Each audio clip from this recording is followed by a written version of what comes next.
74 degrees our temperature reading in Lincoln now, and this is the Lee Thomas Show. Music designed for the night people of Lincoln in mind. We have music right up until 12 midnight for you. Mr. Jimmy Rogers and Tucum Carey. Good evening. This is J. Marshall Stewart. We're here tonight to honor my friend and mentor, Lee Thomas. In fact, Lee hired or rehired me 5 times at 2 different stations between 1968 and 1988. Lee came from Denver, where he grew up in the 1940s and 50s listening to legendary radio stations like KOA and Kim. During high school, Lee worked at a couple of small Denver stations and soon discovered he could have all that fun and get paid for it. Higher education, which would become an ongoing pursuit, brought Lee to Lincoln and Nebraska Wesleyan University. In January 1959, Lee accepted a job as night announcer at KLMS, a decision that set the course for the next 27 years of his life. Those were the days when you had to chase the check to the bank in order to get paid, to be sure, because they didn't have enough money. They did the programming from downtown until 6 o'clock, and then we took over at the transmitter at 6. Within months, NBA Hall of Famer and Nebraska radio pioneer Howard Schuman closed the downtown studios, switched KLMS to Top 40, and Lincoln's music station was born. Yeah, and I never did hear how it all happened, where he brought in Norm Gibbleson.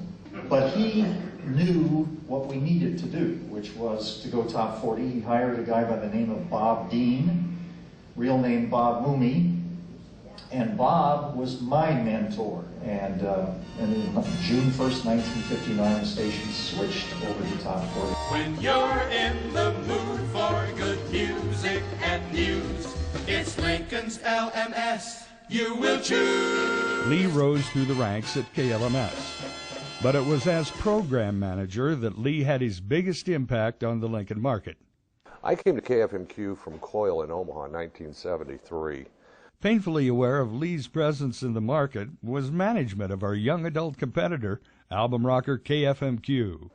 And year after year, we always wondered, what was Lee Thomas coming up with a marketing tool to promote the ratings? And I knew after 1 year it was going to be sales tied, and it would be a revenue generator, an audience generator, and a marketing tool. And every year he would beat us like a drum and just hammer us. In fact, Lee's 1975 multimedia KLMS Hits Me Right campaign took the Best of Show honors at the Lincoln Advertising Club's annual awards banquet. It was the spring of 1975. The KLMS hitmen were conspiring to pull the biggest job in their history. And a bumper sticker, yes, a mere bumper sticker, made anyone a prospective target of the prize-heavy hitmen. Where will it all end? Who'll stop this outburst of generosity? Ain't nobody gonna get in our way, because now, more than ever, KLMS hits you right. In a medium-sized stepping stone market like Lincoln, one of Lee's biggest challenges was finding and retaining good air talent, and things didn't always work out. And you hire on the basis of an audition tape. One day, I had hired this guy, and I was on the air, and Carl Lewis, the engineer, something had gone wrong with the board, which happened fairly regularly. So Carl was in there, and he was in the engineer position, which was knees planted on the desk and bent over, ass in the air. Pardon me, can I see that on the air? You just did. I just did. Okay, and everything is rolling along, and all of a sudden the record ended, and so the only way that I could get to the board was to reach through Carl's legs and flip the switch. It was at this point that this new guy appeared. For the first time, knowing nothing about KLMS, walks in, takes one look at what's going on, and turns, I never forget the guy's expression, turns on his heel, walked out. I heard the peal of rubber in the parking lot, and we never saw him again. In 1973, with an eye toward selling KLMS, Howard Schuman built and equipped new studios near 48th and Randolph. This was quite a departure for Lee and chief engineer Carl Lewis, who had become used to the frugal Mr. Schuman. A lot of people don't know that Howard Schuman was the founder of KFOR. And then over World War II, he got into the scrap business. Yes, the whole radio station. The towers were way overbuilt. Those 5 towers out there could withstand, I think, 250-mile-an-hour winds because they came from Greenland. Mm-hmm. The transmitter was, the story goes, from a beach in Hawaii. Really? That in point of fact, if you looked in there, it had suffered salt damage. Because it was... Within a year, a deal was struck with Iowa-based Woodward Communications to buy KLMS, a standalone 1,000-watt AM, for $1 million. We knew, as a corporation, that it was very, very well programmed and that it had great ratings and the sales potential was not even scratched. Woodward management was aware that Lee was a big asset to them, and they were determined to keep him happy. Well, Lee, of course, immediately asked for a raise and got it. Lee had the programming together. He was on the air when we bought it. We immediately took Lee off the air, and he spent full-time enhancing and improving the sound of KLMS, and he did a marvelous, marvelous job. Throughout his years at KLMS, Lee acted as mentor to young broadcasters, grooming them for future jobs at the station. He encouraged me to get a full-time job in radio, go to a small town and get it all figured out, and so that's what I did. I went to North Platte, KODY in North Platte. But he encouraged me to send him air checks, and he typed out his critique of those air checks for me, and it just never failed that whenever one of those would come in the mail, I had the critique of the air check in one hand, and I had to have a dictionary in the other hand to try to figure out exactly what the heck it was he was saying. At a 2005 reunion, Lee reflected on his KLMS days. The only thing that I guess if I did anything right, it was I knew how to hire talent. I guess I knew how to, because we had a tremendous number of great people that worked for KLMS, and that's what made it. It wasn't me, it was all you people, and it was a great radio station, and I thank you for the experience. Even though KLMS was Lincoln's music station, Lee knew the importance of news to the target audience. KLMS had live studios at the city, county, and state capitol buildings.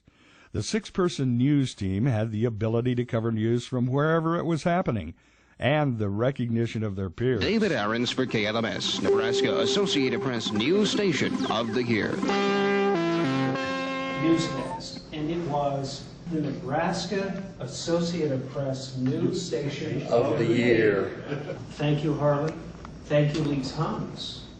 Lee's on-air movie reviews, which aired exclusively on KLMS, had a real impact on Lincoln's movie-going public. Robert De Niro is Travis Bickle, ex-Marine, a man alone in a city of millions. It's not a new idea. Scorsese's character is searching for an identity and something to make life worthwhile, and there's nothing in sight.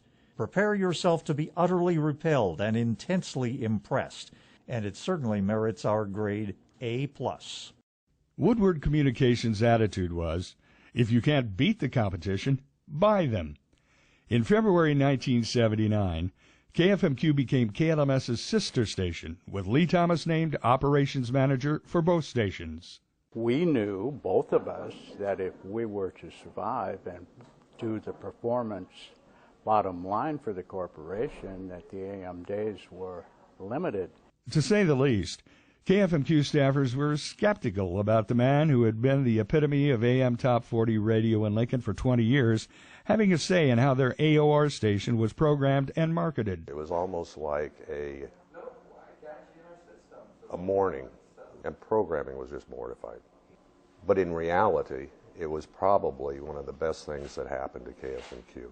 Lee had a great knowledge of the market. He had a great knowledge of the audience, and quite frankly, a lot faster than I thought, won the programming staff over. After a stint as general manager for both stations in the mid-'80s, Lee stepped down to resume programming KLMS.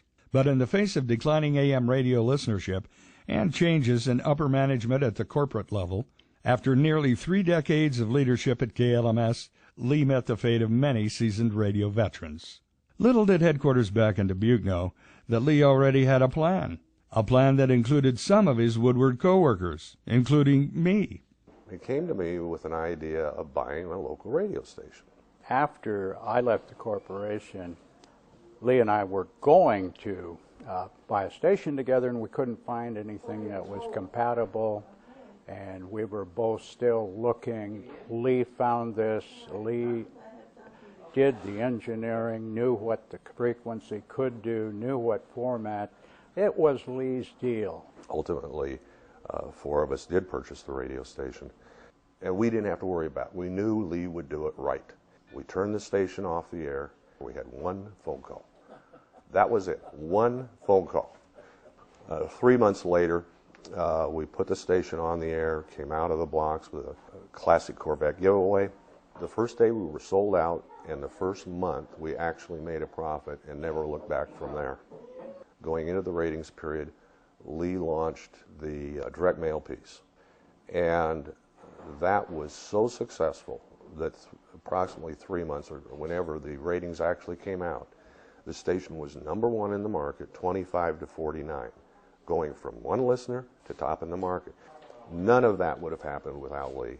In just 3 short years, Lee and his partners sold KLDZ for a substantial return on their investment. Well, we were greedy and we wanted to make money. We knew that it was a way to make some capital. That was our intention, and it worked.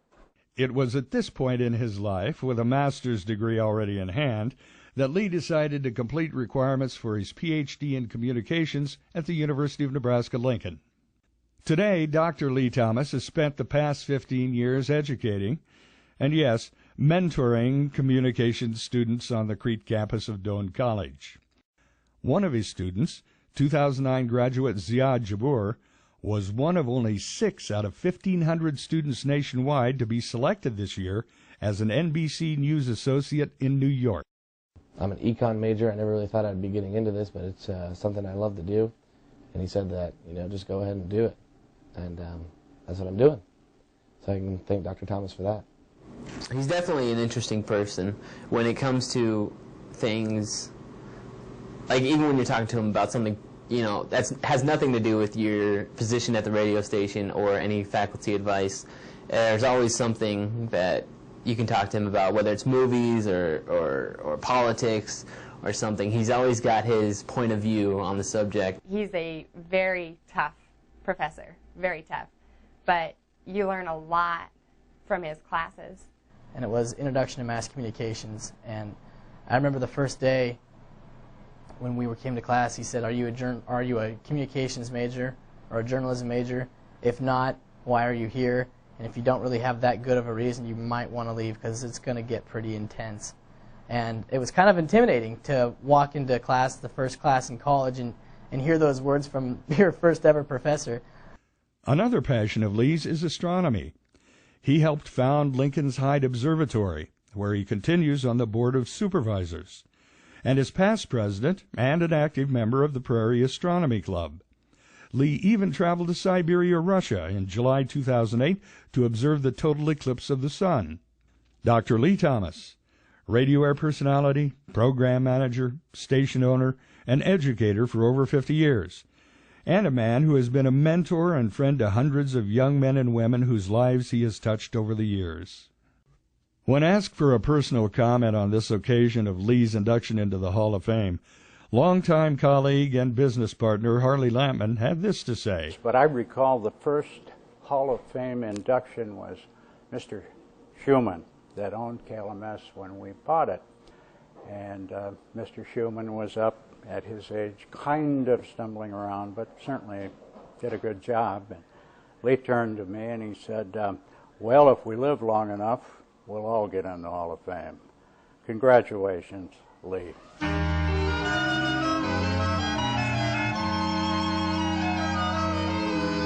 Every head is nodding, eyes are blinking.